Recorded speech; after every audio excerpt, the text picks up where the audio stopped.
नमो नमः। प्रवाचिका अहंदया जोशी संस्कृताध्ययने समेषां स्वागतम्। अधुना अग्रिमा कथा पठिष्यते। अस्तु तर्हि आरंभं कुर्मः। मध्यरात्र टळत असली तरी राजे आपल्या महालात शंभूराजांशी बोलत होते. राजपुताच्या गोटात पाळायच्या रीतीभातीच्या गोष्टी सांगत होते. मिर्झा राजांना दादाजी म्हणत चला, आमच्या ठिकाणीच त्यांना माना, कमी बोला, त्यांच्यासमोर मस्तकीचा टोप उतरू नका, अशा सूचनांवर सूचना त्यांनी संभाजीराजांना दिल्या. राजे बोलता बोलता मध्येच थांबत होते. सईबाईच्या आणि मासाहेबांच्या आठवणींनी त्यांचे मन घुसळून येत होते. संभाजीराजे त्यांचा प्रत्येक बोल ध्यान देऊन ऐकत होते. राजे बोलता बोलता थांबले की त्यांची दगडबंद भिंतीवर पडलेली केवढी तरी मोठी सावली ते आपले डोळे ताणून साठवून घेत होते. राजांचे दोन अस्सल राजकारणी ओठ संभाजीराजांच्या कानात जीवनाचा विश्वास भरीत होते. त्यांना पहिल्या धावणीला तयार करून घेत होते. त्यांच्या मनाची बांधणी साधित होते. एकदा संभाजीराजांच्याकडे आणि एकदा मोठ्या चिराखदानाच्या झाडाकडे बघत राजे विचारमग्न झाले. ते झाड त्यांना सईबाईंच्या सारखेच वाटले. आपल्या ज्योतीचे असंख्य डोळे करून ते आपल्या एकल्या जीवाला शंभू बाळांना एकटक बघते आहे, असा विचित्र विचार राजांच्या मनात तरळून गेला. आपली सावळ्या रंगाची सावली मागून चालती घेत राजे संभाजीराजांच्या अगदी जवळ आले. त्यांचा चेहरा आपल्या निमुळत्या बोटांच्या उंजळीत घेऊन त्यांनी त्यांच्या डोळ्यात क्षणभर एकटक रोखून पाहिले. लागलीच त्यांचे छोटे खानी खांदे आपल्या बळकट बोटांनी घट्ट आवळून धरीत त्यांनी केवढ्या तरी निर्धारी आवाजात त्यांना विचारले, दैवी संकल्पाने मानवी साधनाला विचारावे तसे, खरं खरं सांगा, राजपुताच्या गोटात जायला तुमचं मन कस तर खात नाही? नाही. फरसबंदीवर पडलेल्या झळझळीत सोनमोहरेचा यावा तसा खणखणता जबाब आला. मग विचार कसला करताय? काहीच बोलत नाही तुम्ही शंभू बाळ. राजांनी त्यांचे खांदे हलविल्यासारखे केले. त्या गोटात आमची एक अडचण होणार आहे आबासाहेब. राजांच्या डोळ्यांना डोळे जोडून संभाजीराजे म्हणाले. कसली अडचण? बोला. राजांच्या भुवयांनी अंदाज घेताना कमानबाग चढविला. इथं गडावर रोज अंघोळ करून पेहराव चढवल्यावर थोरल्या आऊसाहेब आमच्या कपाळी शिवगंध रेखतात. राजपुताच्या गोटात ते कपाळी कोण रेखणार? काहीच अंदाज नसलेला तो प्रश्न ऐकून राजे थरकून उठले. न राहून त्यांनी शंभूराजांचे मस्तक आपल्या छातीशी विलगते घेतले. संभाजीराजांच्या कपाळीचे शिवगंध राजांच्या छातीवरील कवड्यांना भिडले. ज्येष्ठाच्या पौर्णिमेचा दिवस उजाडल्यागत झाला.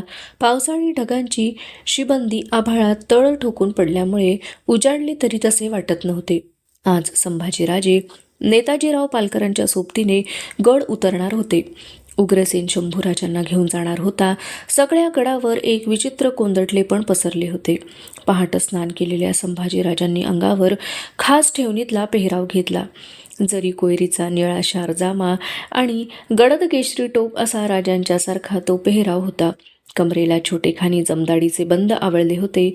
दर्शनासाठी संभाजीराजे जिजाऊ साहेबांच्या महाली आले. तिथे पुतळाबाई आणि धारऊ होत्या. संभाजीराजांनी तर सर्वांना पायांवर डोके ठेवून नमस्कार केले. धाराऊने अदबीने धरलेल्या तपकातील गंध अष्टगंधाने जिजाऊसाहेबांनी संभाजीराजांच्या कपाळी शिवगंधाची दळे रेखली. त्यांचे पिंडीसारखे मुख बघताना जिजाऊंचे मन मायेने भरून आले. त्यांना प्रेमभराने जवळ घेत त्या म्हणाल्या, बाळ शंभू, गैरअंदाज कुठं काही खाऊ नका. नेताजी सांगतील ते ध्यान देऊन करा.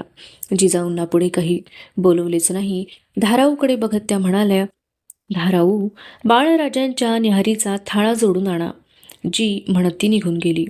जिजाऊ पुतळाबाईंनी संभाजीराजांना देवमहालात आणले. देवाऱ्यात अष्टभुजा जगदंबेची हत्यारे पेललेली, डोळे विस्फारलेली क्षात्रमंगल मूर्ती पायाखाली महिषासूर रगडीत उभी होती. तिच्या पायावर बेलभंडारा वाहून शंभूराजांनी तिला दंडवत घातला. जिजाऊंनी भंडाऱ्याची दोन बोटे संभाजीराजांच्या कपाळावरच्या शिवगंधावर आडवी ओढली आणि शंभूराजांना घेऊन त्या राजांच्या महालाकडे चालल्या. पुतळाबाई बाळराजांच्या न्याहारीची व्यवस्था लावण्यासाठी माघारी वळल्या. राजे आपल्या महालात सरलष्कर नेताजी पालकरांना हरतऱ्हेच्या सूचना देत होते. जी म्हणून आपली थोराड पगडी डोलवून नेताजी त्या ध्यान देऊन ऐकत होते. त्यांच्या हाताची मूठ कमरेच्या तलवारीच्या मुठीवर घट्ट आवळलेली होती. मासाहेब येतायत अशी वर्दी राजांना मिळाली. राजे आणि नेताजी आपले बोलणे तसेच सोडून महालाच्या उंबरठ्यापर्यंत आले. जिजाऊ संभाजीराजांच्यासह राजांच्या महालात प्रवेशल्या. मुजरे झाले. संभाजीराजांनी राजांच्या पायावर डोके ठेवले. त्यांना उठवून जवळ घेत राजे म्हणाले, बाळराजे, नेताजी काका तुमच्या संगती येत आहेत. काही लागलं सवरलं तर त्यांना सांगा. मिर्झा राजांना दादाजी म्हणत चला. जी. संभाजीराजांनी होकार भरला. नेताजीराव बाळराजांची खुशाली खबर आम्हास रोज पोहोचती करीत चला. सावलीसारखे तुम्ही त्यांच्या पाठीशी राहा. जिजाऊंनी नेताजींना आपली खास इच्छा सांगितली. मासाव बाळधान्याच्या केसाला धक्का लावला तर बेलफळागत त्यांचा डोईवरच्या केसाएवढ्या मुंड्यांच्या सडा पडेल करे पठारावर. तुम्ही निवांत असा. नेताजींनी ताठमानेने जिजाबाईंना धीर दिला. इतक्यात मोरोपंत महालात आले. त्यांनी राजांना आणि जिजाबाईंना मुजरा करून जबान खोलली. स्वामी, रजपुताकडून आलेला हेजीब असा मी उग्रसेन कछवाह बाळराजांना नजराना पेश करण्याची इजाजत मागतो आहे. राजे ते ऐकून क्षणभर विचारात पडले. वास्तविक नजराणा मिर्झा राजांच्या तळावर पेश व्हायचा. तो आधीच कसा काय पेश होतो आहे की बाळराजांना आपल्याबद्दल जवळीक व धीर वाटावा यासाठी मिर्झा राजाने टाकलेली ही एक चाल आहे. त्यांना नीट अंदाज बांधता येईना. सावधपणा म्हणून त्यांनी मोरोपंतांना आज्ञा केली, पंत, नजराणा पेशवे म्हणून तुम्हीच बाळराजांच्यासाठी स्वीकारा. त्या नजराणाला साजेल असा फेर नजराणा आमच्या वतीनं तुम्ही त्याला बहाल करा. आज्ञा स्वामी म्हणत मोरोपंत महालाबाहेर निघून गेले. राजगडावर आलेल्या उग्रसेन कछवाहचा एक बेत साफ फसला होता. आपल्याला राणाजीने नेमून दिलेली कामगिरी तो हुन्नर चालवून पार पाडू बघत होता. त्याला संभाजीराजांना बघायचे होते. शिवाजीराजे कोणाच्याही कुवरला राजवेश घालून आपला कुवर म्हणून तुझ्याबरोबर पाठवून देतील तरी सावध. ही मिर्झा राजाने दिलेली सूचना तो विसरला नव्हता. पण गडावर आल्यापासून अद्याप त्याला एकदाही संभाजीराजांना बघायला मिळाले नव्हते. तो काळजीत होता. राणीवशातील सगळ्या मासाहेबांची दर्शने संभाजीराजांनी घेतली. धाराऊने जोडलेल्या निहारीचा थाळा रिवाज म्हणून शिवला. शंभूराजांच्या गड उताराची पालखी पद्मावती माचीवर सिद्ध ठेवण्यात आली होती. त्या पालखीभोवती नेताजींनी निवडलेले तगडे हत्यारबंद धारकरी कडे करून उभे होते. त्या धारकऱ्यात एका बाजूला उग्रसेन कछवाह आपल्या राजपुती हशमांसह उभा होता. केशरी साफे आणि पिळलेल्या दाढ्या यामुळे ते सारे वेगळे व उठून दिसत होते. राजे, नेताजी, मोरोपंत, गंगाधरपंत, आनंदराव, येसाजी, प्रतापराव अशा खास मंडळींसह शंभूराजांनी बाले किल्ला सोडला. सारे बाले किल्ल्यावरून पद्मावतीवर निघणाऱ्या भुयाराच्या तोंडाशी आले. नेताजींनी इशारत करताच भुयारावरची धोंड पहारेकऱ्यांनी हटविली. नेताजी पुढे होत भुयारात उतरले. त्यांनी हात जोड देऊन संभाजीराजांना आत घेतले. पाठोपाठ राजे आणि सारी मंडळी भुयारात उतरली. आत येताच पुढे असलेले नेताजी मागे झाले. राजांच्या बरोबरीने संभाजीराजे भुयाराच्या उतरत्या पायऱ्या चालू लागले. निरोपासाठी आलेली मंडळी मागून चालू लागली. भुयाराची वळणे मागे पडत होती. काही पायऱ्या मागे पडल्या आणि कसल्या तरी विचाराने चालते राजे एकदम थांबले. त्यांना शंभूराजांनी याच भुयार मार्गातून चालताना केव्हा तरी विचारले होते. मासाहेब, त्यांना शंभूराजांनी याच भुयार मार्गातून चालताना केव्हा तरी विचारले होते, महाराज साहेब, हे भुयार संपणार तरी केव्हा? आज ती आठवण एका वेगळ्याच अर्थाने राजांना जाणवत होती. त्यांना संभाजीराजांना म्हणावेसे वाटत होते, आता कुठं तुम्ही भुयारात पहिल्यानं उतरता आहात. अजून खूप चाल घ्यायची आहे. आई अंबेनं त्यासाठी तुम्हास उदंड हिंमत द्यावी. पण राजे काही बोलले नाहीत. आपला हात त्यांनी संभाजीराजांच्या खांद्यावर चढविला आणि ते चालू लागले. पाठीमागून चालणारी मंडळी क्षणभर घोटाळ्यात पडली. त्यांना राजे असे अंमळ थांबले का ते कळले नाही. कधीच कळणार नव्हते. सारी मंडळी पद्मावती माचीवर आली. नेताजींनी आपल्या धारकऱ्यांवर आपली चलाख नजर एकदा फिरवून घेतली. राजे आणि संभाजीराजे पालखीच्या रोखाने चालले. सगळी माची माणसांनी दाटून गेली होती. आम्हास न्याल काय धावणीला तुमच्या संगती महाराज साहेब? ही संभाजीराजांनी त्यांना अनेक वेळा घातलेली मागणी आठवली. आज तो योग येत होता. केवढ्या वेगळ्या अर्थाने शंभूराजांना आपल्या हयातीची पहिली धावणी एकट्यानेच घ्यावी लागत होती. राजांच्या काळजाचा सफेद घोडा थरकून उठला. कुठल्या तरी अज्ञात हाताने त्याच्या पाठीवर थाप भरली होती. रजपुताच्या गोटात बाळराजांच्या केसाला सुद्धा धक्का लागणार नाही अशी जिजाऊंची समजूत घालणाऱ्या राजांचा हात झटकन गळ्यातील 64 कवड्यांच्या माळेकडे गेला. आपल्या कंठातील माळ त्यांनी डोकीवरचा टोप चुकवीत हलकेच उतरली. तिचे 2 पेड करून त्यांनी ती संभाजीराजांच्या गळ्यात चढविली. सांभाळून असा घोकऱ्या आवाजात बोलून त्यांनी आपल्या फर्जंदाच्या पाठीवरून हात फिरविला. भोवतीच्या गर्दीतून उग्रसेन कछवाह हे सारे बघत होता. शंभूराजांच्याकडे तो संशयी नजरेने बघत होता. राजांनी त्यांच्या गळ्यात कवड्यांची माळ चढविताच त्यांनी शेजारी उभ्या असलेल्या एका मावळ्याला विचारले, वो क्या है? राजा साहब ने कुंवर के गले में क्या चढाया? मावळा त्याच्याकडे चमत्कारिक नजरेने बघत म्हणाला, एवढं बी मालूम नाही व्हय? वो माळ है आई भवानी की. आपल्या कानांना हात लावून नमाजाचा भाव उभा करीत त्याला समजावून देण्यासाठी तो मावळा म्हणाला, तुमच्या खुदासारखी. बघो किसके भी गळ्यात वो माळ नाही. मावळ्याने विचारणारा म्लेंछ आहे हे जाणून आपल्या अजब भाषेत सांगितलेले उग्रसेनला बहुधा कळले असावे. ही माळ देवीची आहे आणि ती इतर कुणाच्याच गळ्यात नाही याची खातर जमा होताच त्याचा तरतरीत राजपूत चेहरा उजळून गेला. पुढे होऊन त्याने पालखीत चढणाऱ्या संभाजीराजांना जय एकलिंगजी म्हणत कुर्निसाद केला. संभाजीराजे पालखीत चढले. भोयांनी थोपे घेऊन पट सरसे करीत पालखीवर उचलली. डावे उजवे झोले खात पालखी माची सोडून पाली दरवाजाकडे जाऊ लागली. राजांनी धरावा तसाच पालखीचा झुपकेदार राजगोंडा संभाजीराजांनी आपल्या मुठीत धरला होता. हातात नागवे हत्यार धरून नेताजी आपल्या एका हाताने पालखीची डंबरी धरून पालखीबरोबर दुडक्या चालीने चालू लागले. जखडल्या पायाने राजे दूर जाणाऱ्या पालखीच्या लाल ठिपक्याकडे बघत होते.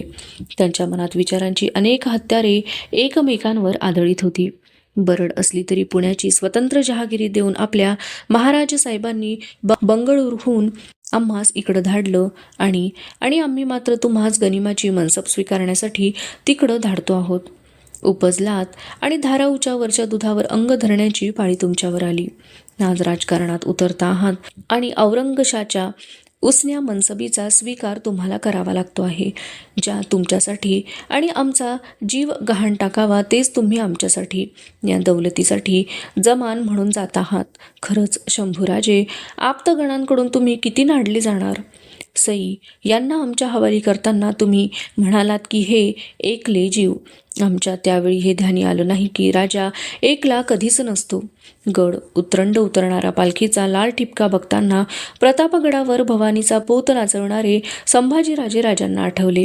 गोंधळ्याने जगदंबेचा महिमा गाताना उभे केलेले शब्द त्यांच्या कानात घुमत फिरू लागले. उदरपरडी देऊन हाती ब्रह्मांडी फिरवी, 184 घरची भिक्षा मागविली बरवी. ज्या ज्या घरी मी भिक्षा केली ते ते घर रुचले, आदिशक्तीचे कौतुक मोठे भुत्या मज केले. राजे स्वतःशीच पुटपुटले, शंभूराजे, आपण आईचे भुत्ते आहोत. ती देईल तो जन्माचा पोत आपल्या हाती आहे. तिची इच्छा थोर आहे. राजे माचीवरून माघारी वळले. सह्याद्रीच्या सिंहाचा छावा आपली गुहा सोडून पठारावर उतरत होता, पहिली राजकीय धावणी करण्यासाठी. राजगडावरून निघालेली संभाजीराजांची स्वारी दिवस कलंडायला आला असताना मिर्झा राजाच्या तळाजवळ आली. भले मोठे पाण्याचे टाके तांबड्या कमळांनी फुलून जावे तसे उभे कडे पठार केशरी राहूपट्ट्यांनी भरून गेले होते. तळापासून हाकेच्या टप्प्यावर संभाजीराजांची पालखी ठाण करून किरतसिंहाने आपल्या राणाजींना वर्दी पाठविली. मिर्झा राजाचा पसरलेला प्रचंड तळ, हत्ती उंटाचे चित्कार, तोफ गाड्यांचे खडखडाट या कशाकडेच संभाजीराजांचे लक्ष नव्हते. ते रोखल्या नजरेने समोर दिसणाऱ्या तोफ माऱ्याने काळवंडलेल्या पुरंदराकडे बघत होते. ते त्यांचे जन्मस्थळ होते. कसली तरी न कळणारी सळसळ त्यांच्या उदरात दाटली होती. मिर्झा राजाचा मुंशी उदयराज, इंद्रमण बुंदेला आणि काही रजपूत धारकरी संभाजीराजांच्या अगवाणीसाठी सामोरे पेश आले. तळावर शहाजणे वाजू लागली. नेताजींच्या सोबतीने संभाजीराजे मिर्झांच्या सर्वात उंच उठून दिसणाऱ्या शामियान्याकडे चालले. उभ्या हयातीत एवढ्या पौरवयाच्या पराक्रमाचे स्वागत करण्याचा प्रसंग कधी मिर्झा राजावर आला नव्हता. त्याला कुंवरबद्दल कुतूहल होते. मिर्झाच्या तळावरील रजपूत, पठाण, बहलिया धारकरी धावत येत दाटीने सेवा का बच्चा बघत होते. नेताजींच्या पाठोपाठ संभाजीराजे मिर्झाच्या शामियान्यात प्रवेश आले. संभाजीराजांना बघताना मिर्झाच्या पातळ ओठांतून अस्पष्ट शब्द निसटले. ओ सरनचंडी बेहतरीन. आपल्या कपाळावरच्या केशरी रजपुती टिळ्याची आठ्यात घडी करून टाकत भुवया चढवून मिर्झा राजे जयसिंग समोर बघतच राहिला. आकाशात लखलखणाऱ्या तेजवान विजेचा एक तरतरीत कोवळा कोंब त्याला आपल्या शामियान्याच्या दारात उभा ठाकलेला दिसत होता. उग्रसेन कछवाहकडून हे शिवाजीराजांचे असली कुंवरच आहेत याची शहानिशा करून घेण्याचे भान काही मिर्झा राजाला राहिले नाही. आइये कुंवर शंभूराजे म्हणत मिर्झा राजे हसत 2-4 कदम पुढे झाले. पुढे होत आम्ही मुजरा करतो आहोत दादाजी म्हणत संभाजीराजांनी मिर्झा राजांच्या पायाला आपले हात भिडवले. ते काय करतायत हे पटकन न उमगलेला मिर्झा थोडे मागे हटत म्हणाला, ये ये क्या कर रहे हो कुंवर. त्यांच्याकडे निर्भय डोळ्यांनी बघत संभाजीराजे खणखणीत आवाजात म्हणाले, गड सोडताना आमच्या महाराज साहेबांनी आम्हास बजावलं आहे की आपल्याला आम्ही दादाजी म्हणावं, त्यांच्या ठिकाणी आपल्याला मानावं, आम्ही त्यांची आज्ञा पाळावी. गंगाधर पंतांनी पुढे होत त्याच्या उत्तरी तर्जुमा सांगितला. शिवाजीराजांनी आपल्यावर केवढी जिम्मेदारी टाकली आहे हे संभाजीराजांच्या तोंडून मिर्झा राजाला आता अचूक कळून चुकत होते. राजांचा विश्वास टाकून माणूस बांधील करण्याचा बेत संभाजीराजांच्या पहिल्या भेटीतच अचूक साधला गेला. संभाजीराजांचा हात हातात घेत मिर्झा राजाने त्यांना अलिशान बैठकीवर नेऊन बसविले. शामियान्यात असलेला उग्रसेन मिर्झा राजाची नजर त्याच्यावर जाताच मिर्झा राजाच्या जवळ आला. तस्लीम करून म्हणाला, राणाजी एक बात. बोलो उग्रभान, क्या है. मिर्झाने विचारले. झटकन मिर्झा राजाच्या कानांजवळ आपले तोंड नेत उग्रसेन हळूच त्याच्या कानात रजपुतानीत पुटपुटला, ये कुंवर शंभू ही है. खुद राजा साहब ने अपने कुलदेवी की माला इसके गले में चढ़ाई है. आणि हे सारे तो गळ्याभोवती हात फिरवून मिर्झा राजांना अभिनयाने पटवून देऊ लागला. ते ऐकून मिर्झा राजे मान टाकीत एकदम मोठ्याने हसले. सरकारी ढंगात बोलून गेले, बेवकूफ हो उग्रभान, जाओ अपने डेरे में. उग्रसेनाच्या या हालचालीमुळे संभाजीराजे आणि नेताजी थोडे बिचकले. एकमेकांना त्यांनी सावध नजर दिली. नेताजींची भरीव बोटे नकळत कमरेच्या हत्याराच्या मुठीवर गपकन रुतली. शामियान्याच्या दरवाजाकडे रोखल्या नजरेने बघताना नेताजींच्या ताणल्या छातीवरचा बाराबंदीचा एक बंद तटकन तुटला. त्यांना दग्याची शंका आली, पण हे सारे उग्रसेनाच्या गैरहालचालीमुळे झाले होते. मिर्झा राजाने आपल्या चलाख डोळ्यांनी नेताजी आणि संभाजीराजे कसल्या गैरसमजात आले आहेत हे हेरले. तो गडबडीने म्हणाला, गलत फहमी न करना कुंवर. ये उग्रसेन तुम्हारे गले की माला की निशानी बनाकर तुम ही राजा साहब के असली कुंवर हो और कोई नहीं ये बता रहा था. हे ऐकताना कोंडल्या श्वासाचा दमदार निश्वास टाकून हत्यारावरची मूठ ढिली टाकत नेताजी म्हणाले, चटका लागल्या बिगर कळत नाही इंगळ कंचा अन कोळसा कंचा. मिर्झा राजाला मात्र नेताजींची मावळ बोली काही कळली नाही. सगळ्या तळाभोवती पावसाळी सांज दाटून आली होती. पाखरांचे थवे आपल्या कोटरांच्या निवाऱ्याकडे परतून स्थिरावले होते. तळावरच्या रसोई खाण्याच्या आगळ्या धुराचे लोळ फेकीत शिलगत होत्या. मिर्झा राजाच्या शामियान्याच्या दारात उभे असलेले संभाजीराजे नजर जोडून पावसाळी ढगांनी वेढलेल्या धुरकट पुरंदरच्या माथ्याकडे बघण्यास स्वतःला हरवून गेले होते. शामियान्याची कणात धरून नेताजींच्या निवडक धारकऱ्यांचे पथक हातात नंगी हत्यारे पेलून सावध अंगाने खडे होते. त्यात स्वतः नेताजी संभाजीराजांच्यावर नजर ठेवून उभे होते. सुरक्षितता आणि इतमाम म्हणून मिर्झा राजाने संभाजीराजांच्या मुक्कामाची सोय खुद्द आपल्या शामियान्यातच केली होती. त्यावर किरतसिंग आणि आपले खास विश्वासू रजपूत लढवय्ये जोडून दिले होते. शामियान्याच्या अंतःपुरात मिर्झा राजा रणचंडीची संध्यापूजा करण्यात गुंतला होता. कितीतरी वेळ संभाजीराजे पुरंदरचा धुरकटला माथा एकटक निरखीत राहिले. आता चांगलेच अंधेरून यायला लागले होते.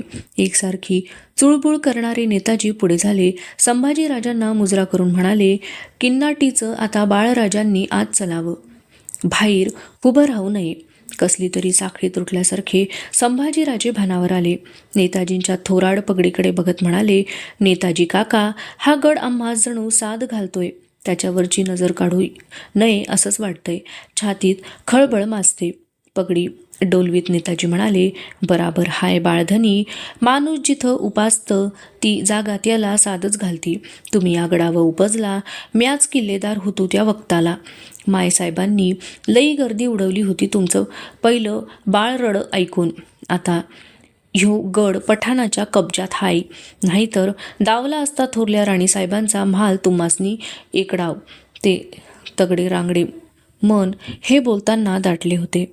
सगळी कोडी सुटल्यासारखे संभाजीराजांना क्षणभर वाटले, पण अशी कोडी कधीच सुटत नसतात. गुंतवा झालेल्या धाग्याच्या भेंडोळ्यातून नेमका शेव हाताशी येत नाही. संभाजीराजांचे मन आपल्या आऊसाहेबांचा विचार करू लागले. किल्ले पुरंदरवरून कसा दिसत असेल अशी उत्सुकता त्यांच्या मनात येऊन गेली. ते दरवाजातून वळले. संथपणे शामियान्यातील तलम रुजामे तुडवीत गेले.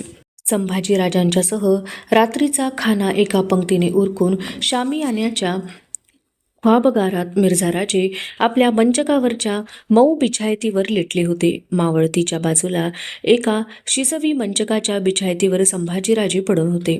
त्यांच्या अंगावरची शाल दूर हटून पायगतीला गोळामोळा होऊन पडली होती. आतली हिंदुस्थानी शमादाने मंद तेवत होती. ख्वाबगाराला लागून असलेल्या अंतःपुरात मिर्झाराजाने पुजलेल्या रणचंडीच्या मूर्तीसमोर तेवत होत्या.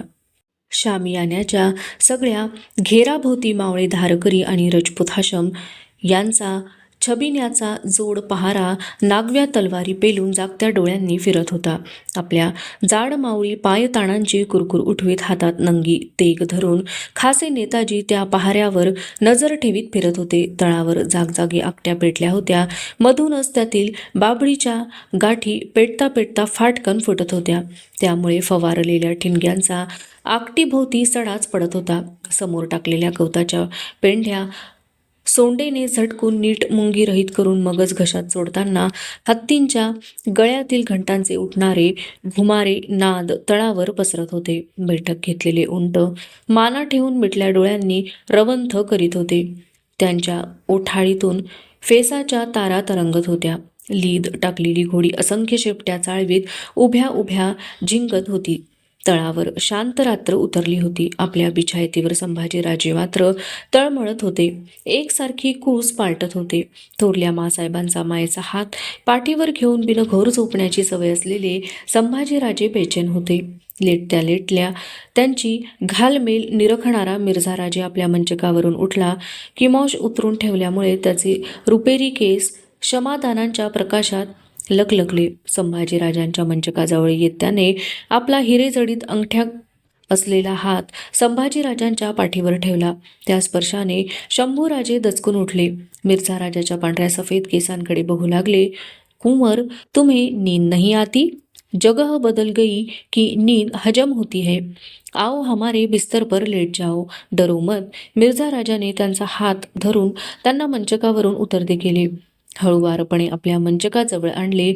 संभाजीराजे मिर्झाराजांच्या मंचकावर बसले. समोर उभ्या असलेल्या धिप्पाड पण शांत मुद्रेच्या मिर्झाराजाकडे त्यांनी पाहिले. मिर्झाच्या छातीवर त्याच्या आलमपणा औरंगजेबाने त्याला बहाल केलेले हिरव्या कंच पाचूचे मोतीलग गुंफलेले पदक चमकत होते. त्या पदकाकडे बघत संभाजीराजे क्षणभर गप्प झाले. मग मान उडवून त्यांनी विचारले, दादाजी, आम्ही एक विचारू? बेशक पूछो कुंवर शंभू. मिर्झा शांतपणे म्हणाला.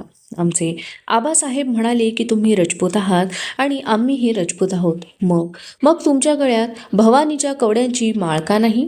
त्या प्रश्नाने मिर्झा राजा हा दिल्ली दरबारचा थोर राजकारणी चरकला. त्याच्या डोळ्यात एक दुखरी छटा तरळून गेली. आपल्या छातीवरच्या हिरव्या पदकावरून कसा तरीच हात फिरवीत तो म्हणाला, बहुत रात उतर आई, सो जाओ कुंवर. संभाजीराजांना लेट्टे करून मिर्झाराजाने त्यांच्या अंगावर शालनामा पांघरला. स्वतः मिर्झाराजे त्यांच्या शेजारी कलंडला. चंडी चंडी असे पुटपुटत आपल्या हयातीच्या चुकलेल्या मार खाल्लेल्या वाटा आठवू लागल्या. कुसवे होऊन मिर्झाराजाने संभाजीराजांच्यावर नजर टाकली. त्यांचा श्वास बिनघोर लयीत लागला होता. शामियान्यासमोर पैस जागेत शाही इतमामात बैठकीच्या चौथरा सजला होता. त्यावर रजपुती वाणाच्या तलम बिछायती अंथरल्या होत्या. जरीबतूची नकसदार कलाकुसर असलेली खोळी घातलेल्या गिरद्या लोड मांडले होते. संभाजीराजांना नजराणा देऊन दिपवून टाकण्यासाठी तो चौथरा मिर्झा राजाने एका रात्रीत सिद्ध केला होता. चौथऱ्याच्या एका अंगाला सरपोसांनी झाकलेला पेहरावाची तबके घेऊन काही रजपूत धारकरी उभे होते. पिछाडीला अब्दागिऱ्यांची मोठी पिंपळ पाने हातात धरून अब्दगिरे खडे होते. एका बाजूला शिंगे, तुतार्या, नगारे यांचा 6 जणांचा ताफा उभा होता. तळावरचा तमाम हशम लोक तो नजारा बघण्यासाठी जागा मिळेल तिथे दाटला होता. ज्येष्ठ वद्य द्वितीयेचा दिवस कासराभर वर आला होता, पण पावसाळी कुंदपणामुळे तसे वाटत नव्हते. आपल्या शामियान्यातून मिर्झा राजा जयसिंग संभाजीराजांच्यासह बाहेर आला. रजपुताच्या अंगावर सोनेरी बुट्ट्यांचा हिरवा कज मोगली जामा होता. खांद्यावरून फिरलेले गर्द निळे जरी काठाचे उपरणे होते. पाचू मडवलेला, मागे झुकलेला, झुरझुरत्या सफेद पिसांचा तुरेबाज किमोश त्याने मस्तकी चढविला होता. गळ्यात मोत्याचे कंठे आणि हिरवे पदक होते. संभाजीराजांनी जरी कोयऱ्यांच्या नकसकामाचा पांढरा सफेद जामा परिधान केला होता. राजांचा होता त्या माटाचाच पिछाडीला ठेवणारा केसरी टोप त्यांनी मस्तकी चढविला होता. कबरेला गर्द जांभळा जरीशीला आवडला होता. चुणीदार मांड चोळण्याखाली पायात भगवे चढाव होते. मोत्याच्या कंठ्याबरोबर छातीवर कवड्यांची दुपेडी माळ आणि कपाळी 2 दळी शिवगंध होते. सर्व दरवाजे मिटलेल्या जगदंबेच्या शांतमंगल गाभाऱ्यातून समईचा एखादा कवडसा बाहेर झेपावून यावा तसे ते दिसत होते. मिर्झा राजे संभाजीराजांच्या बैठकीच्या रुखाने चालू लागले. शिंगांच्या कात्र्या ललकाऱ्या शहरात उठल्या. 6 जणे वाजू लागली. आघाडीच्या खाशा स्वाऱ्यांमागून नेताजी, गंगाधरपंत, कर्माजी, किरतसिंग, रायसिंग राठोड, चतुर्भुज चौहान, रामसिंग हाडा, मोहम्मद तरखान, तुर्क ताज खान अशी मंडळी अदबीत चालली. मिर्झा राजाने संभाजीराजांना हात पेश करून बैठकीवर बसते केले. आपण स्वतः बैठक घेतली आणि किरतसिंग व उदयराजमुंशी यांच्याकडे इशारतीची नजर दिली. नजराण्याच्या पेहरावाचे तबक घेतलेला एक एक रजपूत धारकरी पुढे होऊ लागला. मिर्झा राजासमोर अदबीने वाकून हातातील तबक पुढे करीत तबकाला मिर्झाची दस्तुरी स्पर्श करून घेऊ लागला. तसेच पुढे होत ते तबक संभाजीराजांच्या समोर धरू लागला. संभाजीराजे नजराणा आपला केल्याचे दस्तुरी स्पर्श देऊ लागले. एकाएकी पुरंदरच्या पायथ्याच्या रुखाने उठलेली घोड्यांच्या टापांची टपटप सर्वांना ऐकू आली. सर्वांच्या नजरा त्या आवाजाच्या रुखाने वळल्या. कैक काळजे धडधडली. झटकन मिर्झा राजे बैठकीवरून उठले. आपल्या मुलाकडे बघत जाणवणाऱ्या करड्या आवाजात दबके बोलले, किरत जी म्हणत किरतसिंगाने कमरेच्या हत्यारावर मूठ रुतवली. एक घोड्याच्या पाठीवर चलाख झेप घेऊन किरतसिंगाने आवाजाच्या रुखाने घोडे पुढे काढले. काही क्षण तसेच गेले. संभाजीराजे आणि नेताजी यांची नजरानजर केव्हाच होऊन गेली होती. भोवतीच्या कोणालाही कळायच्या आत नेताजींचे तरबेज पट्टेबाज धारकरी संभाजीराजांच्या भोवती फेर धरून एकवटले होते. सगळ्यांचे डोळे किरतसिंग गेला त्या वाटेवर जोडले होते. टापाजवळ येऊ लागल्या. रामेट्याच्या, घाणेरीच्या, करवंदीच्या गर्द झुडपांना वळसा टाकत 31 स्वारांची घोडे तुकडी दौडत येत होती. त्या तुकडीच्या आघाडीला 2 उमदे घोडे खूर फेकत दौडत होते. ते स्वार होते किरतसिंग आणि पठाणांचा लष्करी सालार साक्षात दिलेर खान. अवशिष्टा कथा अग्रिमे भागे पठिष्यते. अस्तु तर्हि पुनर्मिलामः. तावन् मंगलं भूयात्, शुभं भूयात्. नमो नमः. धन्यवादः.